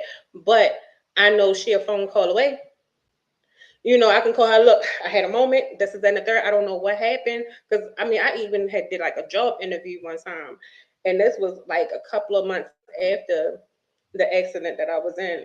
And I completely froze in the interview. I had never did no stuff like that before. And so she had to walk me through that moment to let me know, okay, it's showing up in other parts, which happens, but it had never happened to me before. And I was able to gain the tools that I needed that if it was to present again, how to get through it. And then now that I know what I'm dealing with, that's it. So I would never, I tell everybody, but in order for it to work, you have to be able to receive it. But I would never tell, and I would tell everybody to keep it on the table. Sometimes it's needed. You can let them know that you are against medication and maybe just look into a talk therapy or something like that, or even group therapy, whatever works for you. Now, if you hearing voices and you are like a risk to yourself and others, yeah, you might need to be admitted and need some medication in those instances. But I strongly encourage people to consider it. It can be helpful. Q? I mean, like that part when you said hearing voices or whatever. Now, I've been called somewhat of an oddball because I do talk to myself and I have conversations with myself, full-fledged conversations, out loud. Is someone else talking with you? No. Okay. No. No, you know what I mean when I say that. Like, is there something in your head that's like, "Ayo"? No. I'm sitting there. I'm sitting like as a kid. I mean, look, we got to clarify what we're dealing with, because No. As a kid, like for instance, I was alone a lot as a kid. Being that I'm an only child and I'm one that likes solitude a lot, right? And I'm sitting there thinking about how I would talk to a friend, so to speak. And I'm sitting there having a dialogue with myself, like I'm actually talking to her. What would I say if she was right there in front of me? That type deal. Or I'm sitting there. Sometimes I'll sit here and have dialogue with myself, and I'm talking out loud, and I know I'm talking out loud. Q, you gonna be all right, man. Man, yeah, Q, what's going on with you, man? Why you doing this? Blah, blah, blah, blah, blah. Well, Q, this, that, and the third, this is what's happening, and blah, blah, blah. Yeah, but Q, you gotta understand such and such. This, I'm playing back and forth in my head because And that's what a thought. does that do for you? Huh? What does that do for you? It gives me a thought process on how to think things through. It allows me to think things through because sometimes I don't think clearly if I internalize it. Mhm.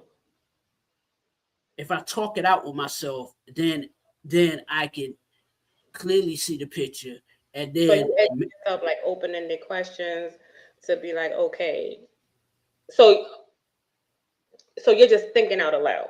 yeah. Okay, but But I wouldn't. Okay, yeah, but some people be like, "Oh, you crazy. You talk to yourself." I say, "Look, I'm talking with my best friend." okay, we'll talk afterwards. No, seriously. Who else is a better friend to you than you? Man. No, I hear. Okay. Okay, I hear you. I definitely hear you, and I hear what you're explaining. How Yeah, long do these conversations last? sometimes for days. Yeah. So what so okay, we may need to talk. Yeah, we need to talk. Yeah, But sometimes for days. Sometimes because sometimes I'm thinking through a process, and if the process doesn't sound right to me, I'll start all over with the process and be like, "No, that's not it. Rethink it. Rethink it through.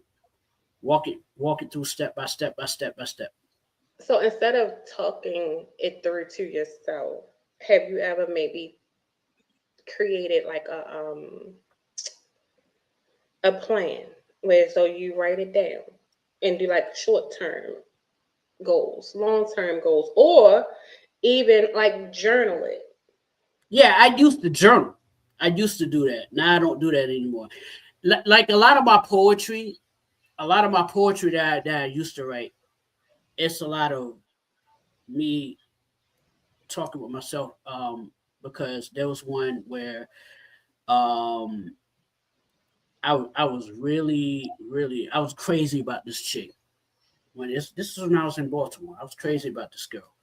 And I wrote a poem, and I had a line in there where I said I tapped myself on the shoulder and said, I don't know, that chick got too many issues.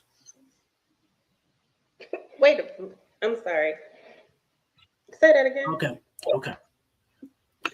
I was like, my eyes were filled with infatuation for the girl. Hmm. I gave the girl roses, right? Okay. It was a work chick. I gave her roses, but I went anonymous with it, right? The day Hmm. she got the roses, I wasn't at work. And I had a friend of mine call me and say, "Yo, she got the roses. She don't know who it is. She was looking all crazy trying to find out who the hell sent the roses and all of this, that, and the third." And I was like, "Yeah, my plan is working."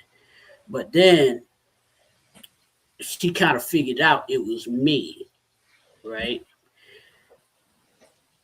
But see, the way I scripted the poem, I got to send you the poem. You will understand completely what it is. You'll be like, "Wow, it's deep."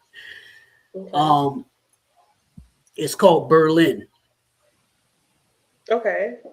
Talking about the Berlin Wall, Okay. but it's talking about what I was going through with this particular situation.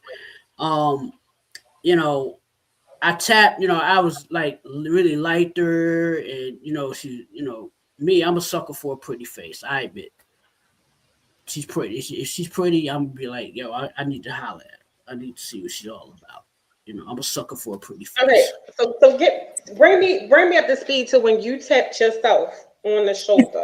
No, that when you read the poem, you'll get what I'm trying to convey. You'll get what I'm trying to convey when you read the poem, because I was like, saying things to myself like, yeah, you know, she's lonely, she's this, that, and the third.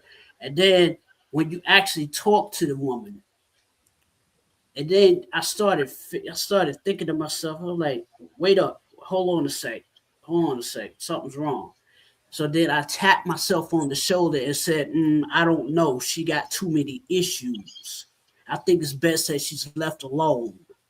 Okay, so you had never like had a one-on-one with her prior to sending the roses or sending the flowers, I talked to her. but not in depth. I did talk to her in depth, but issues started coming up. Red, like And you saw then red. that I started seeing, and then I tapped myself on the shoulder. See, it's the whole devil God conscious or whatever you want to call it, where Okay.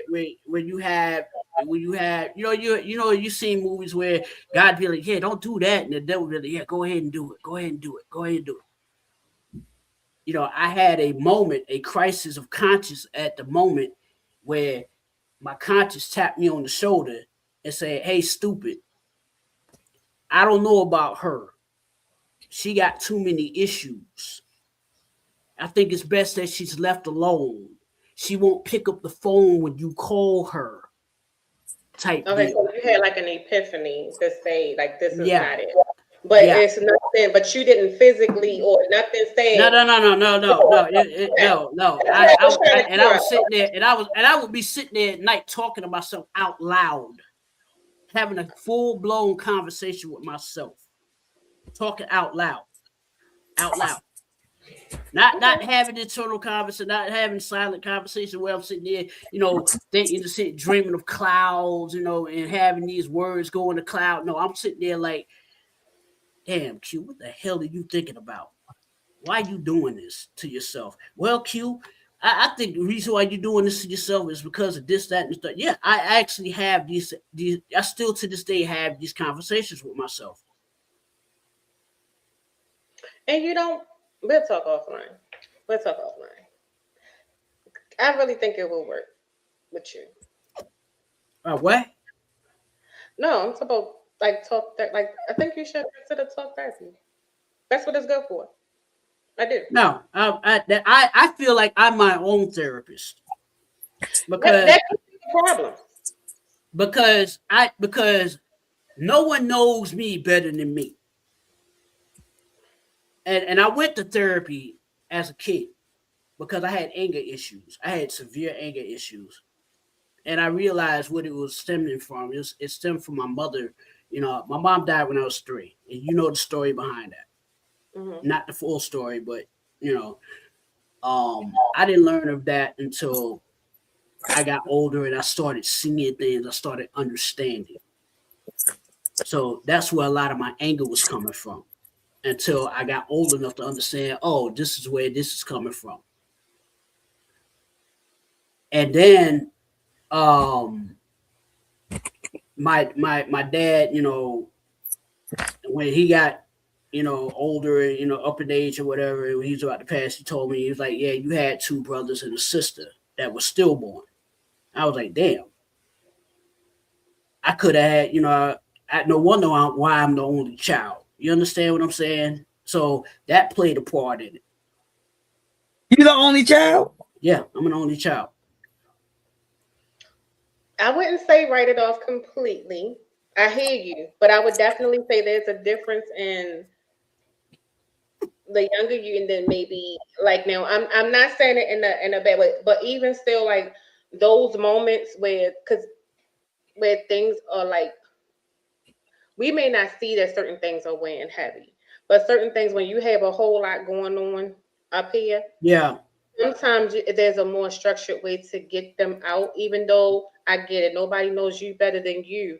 But sometimes you can get the tools and the process to organize those thoughts, whereas though you have that external, non-judgmental. Right. And that's the problem I have is put it in alignment. That's why I'm saying maybe I'm not saying do it. What I would say is just keep it out there in the algorithm for you. Talk therapy. You can look it up, research it, and see what it is. It does not involve medicine. Trust me, I do it myself. Yeah. Talk therapy, I think you would greatly benefit from it. I really did.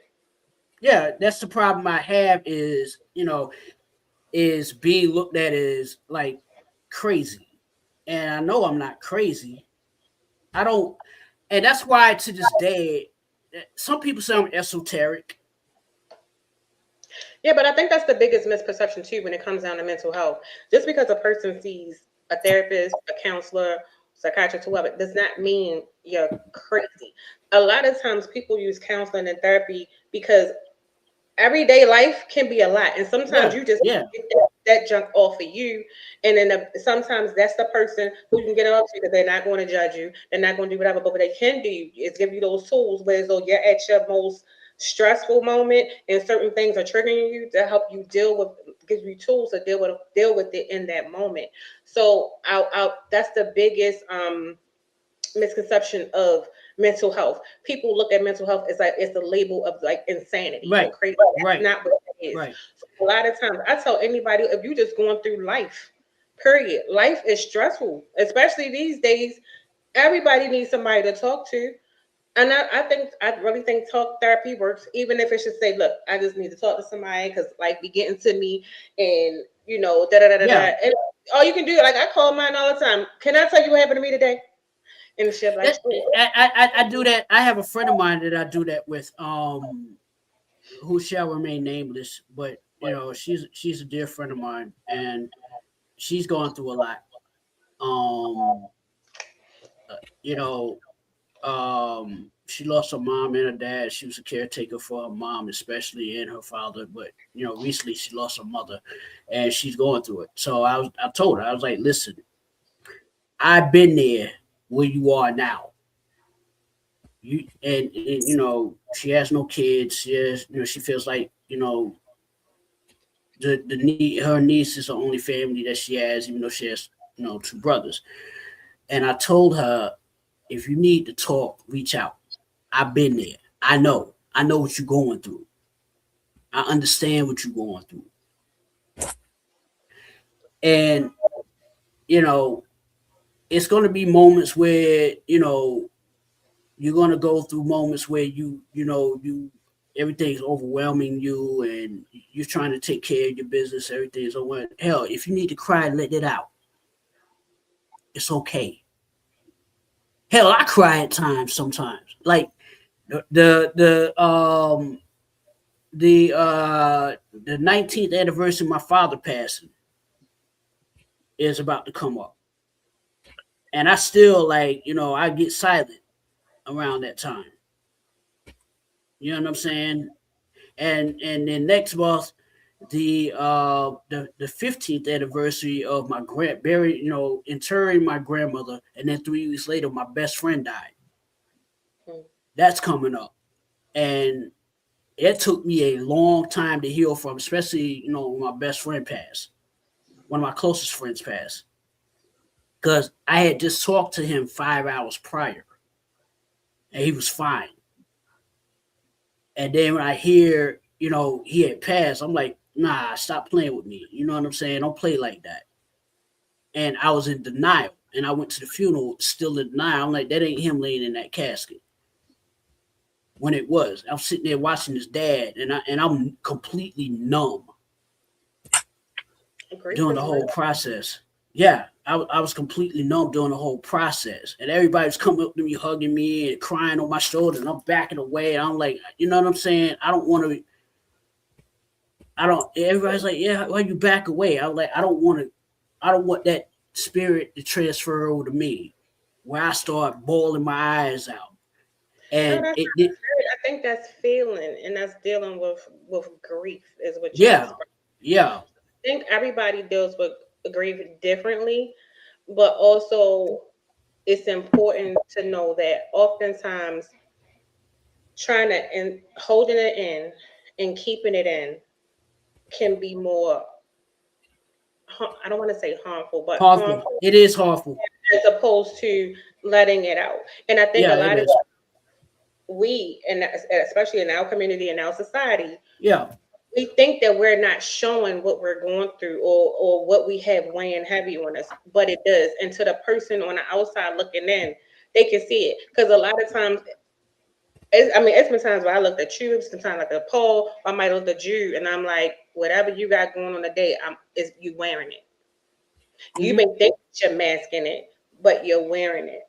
Yeah. So some That- people see that, and then some people, and that's their way of like, oh yeah, like it's okay, you're safe, even though you may not feel okay, but that's just an observation, and they're reading your energy.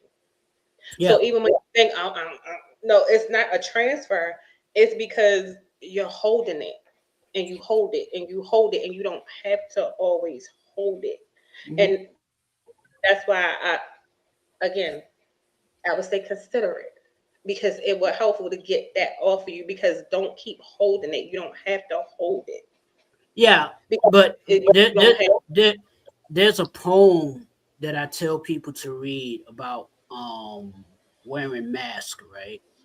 And I tell people to read it because this is how they understand me as a person, why I do what I do, especially during football season. But there's a deeper meaning behind what I do. Paul Lawrence Dunbar, Oh, okay, my dude. we wear the mask. Yeah, And hmm, the problem with wearing a mask is the thing with wearing a mask is understanding that every mask comes off. Yep. every You know, mask does come off. you can wear a mask for a period of time, but every mask come off. And if like goes back to the affirmations, if what you are putting out you don't believe in, you will always stay in that state. You feel me? You'll always stay, your mind will always revert back to that state. But you gotta believe in what you put in, what you trying to do, where you trying to go. It ain't gonna ever be easy because you got an entity fighting against you to make sure you don't get to your common goal. And if in your mind you are forever defeated, you will never get there. It's all about change. The real issue sometimes be a lot of people want to put in the work, but they're not willing to put in the work. They know they Yeah, got to put the work, but a lot of people not willing to do it. that part. So a lot of people got to get more with the willing, and it's hard because the moment it gets tough, a lot of people start falling back and doing the bare minimum. Nah, man. When the going get tough, you gotta, step back, write a new plan and attack it. You feel me? It's just think of it as leveling up. You playing the video game. And you just beat that boss level. Now you gotta beat the next boss level. You gotta get the princess at this point. Or the prince, whatever you try and get. Yeah, the thing is, But you what gotta what help your mind though too, because a lot of people don't understand your mental health is important to your everyday life mhm. and how you focus and how you navigate and not clouding the judgment. Like it's okay to have outlets, it's okay to have everything like that, but you have to be able to do the work on you in order to move forward and be well grounded. And part of that is doing the work on you is prioritizing yourself and your mental health. Like we can be there for everybody, and I've been guilty of it. We're letting others pour into me and thinking that I was doing my due diligence of being everybody else's safe space, but I didn't have one. Yeah, And a lot of times when you are the person that everybody pouring into and pouring and pouring and pouring, and you still going through your stuff, and here everything else get cloudy. And it's not until you start to really prioritize yourself and put yourself in a space that you start to move different, you start to think differently, you start to actually knowing what you're dealing with. And again, I'll use myself. When I realized and I knew exactly what I was dealing with, I started making different decisions. I started looking at life differently. I started moving differently. I started doing and I really started to really put myself first and my mental health. If it's stressing me out and it's negative, or if I'm not feeling it, I'm trusting that. You get what I mean? But that also goes into some of the tools that I developed over the course of time of choosing and pouring into doing the work. So I definitely agree with everything that Judah's saying. Can I put some resources out there before you go next? Before you add to what you're doing? So, because I know we're talking about mental health. So there's some resources that I wanted to put out there for people. If you feel like you're going through something immediately, or if you're just having a day and you just in your head and you in your thoughts and things are going on, you can call or text the number 988. It's a suicide crisis hotline. You can connect and talk to a licensed therapist. Also, for a national helpline, you have SAMHSA. That's SAMHSA. The helpline is, you can call 1-800-662-4357, or you can text your 5-digit zip code to text your 5-digit zip code to the number 435-748. It's free, it's confidential, 24/7. You get treatments, referrals, everything like that. You can also contact your local health department for local community health, for health community. I cannot talk. For mental health community centers in your area. Also, talk to your primary care doctor. Your primary care doctor can also refer you to a therapist, a counselor, with whatever it is that you need. But if you feel like you are an immediate help, or you may feel like you're a danger to yourself and others, or if you have a family member, friend who you feel like needs immediate help and you might need them to EP, you might want to do a wellness check, you can always call 311, or you can always do a self-admit to the ED for immediate care and eval, and primarily a 72-hour hold. Back to the regular program. Who was going to go next? Or did you want to go? You know, everybody, I'm sitting back just listening, and it's just amazing the things that each one of us go through, have went through,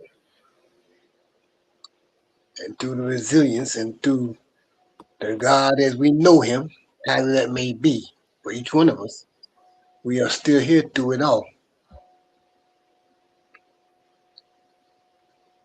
Now, to some watching, we might not be in our good wits, but I believe to each one of us, we are in our good wits. You know? Oh, you definitely in your And good wits. You be out here there's fighting for the right stuff. but thank you, Jude. But there's times when you know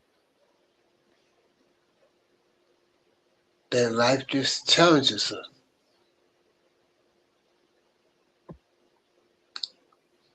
And when we feel like we might be at our lowest, in some way or another, is at our highest. Because it keeps us going. Q, you say you done went through so much, man. You've been contemplating, not being here and hearing them voices. But look Yeah. around.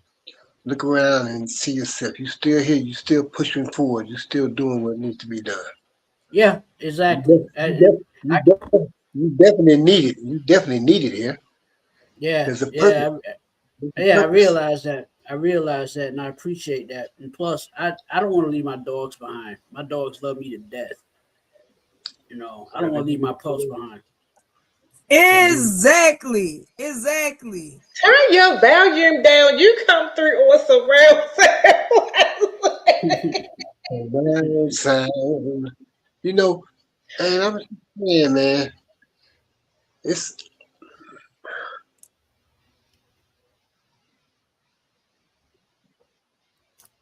Paul. Like, I'm still here. It's easy for people to look around at others that's not equipped with the same resilience that they are yeah, and look down upon them rather than looking upon them and lifting them up, encouraging them. You know,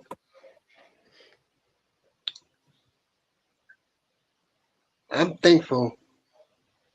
I'm thankful for resilience. I'm thankful for people that I have met. that I consider close friends despite the distance. Y'all know what I mean by that, cause every Tuesday I'm gonna check on y'all. Hmm. You know, Yeah, yeah, I see. Because Paul hits me in the morning, and I be dead asleep, and I see, and I like, all right, I hit him in the afternoon when I'm finally like fully mentally awake, and I'm like, yo, what up, bro? yeah, you know, everybody, like you say, everybody needs somebody that they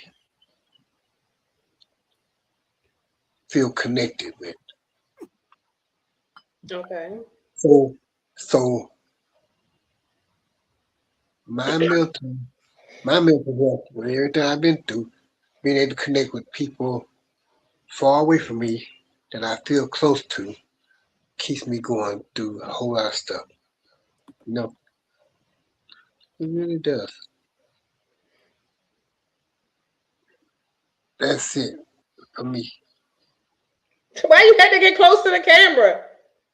I was looking at the time that my little corner of the world right there. You worse than June. Oh my gosh. But again, let me just give out those reasons because I know. Oh, did I just freeze? I froze. No, you good. Yeah. Oh yeah, you frozen on mine. Yeah, now you are. That was me. And keep talking, you can hear you. Yes, we can hear you. Hello. Go Yeah, ahead. we hear you. Having some technical difficulties. There There you you go. go.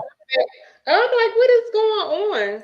Okay, so I just wanted to go back to I just wanted to give out those resources again because tonight's show was more geared to mental health and all of those things. So I just wanted to give out the mental health resources again. So I like this, the first one. It's helped like even when I had like clients that I was working with and things like that, they took advantage of texting 988. It's a suicide and or crisis hotline. If you're just having a day, need somebody to talk to in the moment, call or text 988 and you can talk to a licensed therapist. They will even text you back if that's your preferred method. Also, for the national helpline is SAMHSA. That's SAMHSA. You can call 1-800-662-4357 or text your zip code to 435-748. It's free, confidential, 24/7. You can get treatment referrals and everything else, or you can explore their database if you want by Googling SAMHSA, SAMHSA. And another resource you can do is contact your local health department for mental health community centers in your area. That's free. You can visit them. Most of them they do walk-ins, things like that. But if you want to know where they are in your area, just contact the local health department or Google your local health department and go to mental health community centers. Another one, also confidential, speak to your primary care doctor, and they can they will give you a referral or connect you to a therapist or psychiatrist within your network. But if you feel like yourself, or if a family member, friend, or even if you see someone out in the street that's in crisis, you can call 311, do a wellness call, or call 911, or you can have them or yourself go to the ED for immediate care and the eval. Another one that I wanted to touch on, if you're looking for a therapist, one that I definitely like is you can also go online and go to find a therapist. And you can look at therapists in your area. You can also research them. You can see their background, see what they specialize in, see if they're a good fit for you. Some people prefer male, female, black, white, whatever your nationality is. It's so easy now to connect. If you don't want to go into an office, they do have telehealth. They do have online. Where so it's whatever you need and whatever your comfort level is, where that you Can can I get the help that you want. can I say this though? A lot of mental health issues not only deal with grief, it also deals with guilt. Yes. Um, Sometimes you have to let guilt go when, especially, it's not you feel this your fault when it's really not your fault for certain things happening, Mm-hmm. but you feel responsible for it. And if it's not your fault, learn to let it go. And chalk it up as a lesson and say to yourself, it's not my fault this happened. But sometimes that's hard to, that's easier said than done. Because responsible people have a feeling of accountability, right? And accountability sometimes will make you feel guilty. You know what I'm saying? Sometimes it's not your fault something happened. Mhm. But if you carry that guilt constantly, that's going to affect your mental health, regardless. Yeah, Good, bad, or indifferent. Mostly bad. Mostly Okay. bad. I agree. That's a great way to end the show. Thank you, Q, for sharing your experiences Yeah. and things that you go through. Thank you, Jude, for sharing your experiences. And thank you, Paul, for also sharing your experiences. I think this was a good show. You got different things on different levels from a personal experience, and we also touched on some other topics. And I hope that the resources that were provided actually help someone. And we will see you guys on Monday, where we will be talking about relationships. We had to put it on hold. We had to get some things together so we can do some research and bring you guys a good show. But this was very important that we wanted to put out there into the atmosphere. So we hope our stories help someone, or maybe help someone that you know that may be experiencing, or that you may think that may be going through something, whether it's depression, just or life, anything, or showing any kind of signs. Get them some help. Don't shy away from it. Don't ignore it. Just tackle it on. If you don't know how to reach out to a professional for advice on how you can help your loved one, it's okay. So, with that being said, we will say good night and thank you all for tuning in and watching. Peace.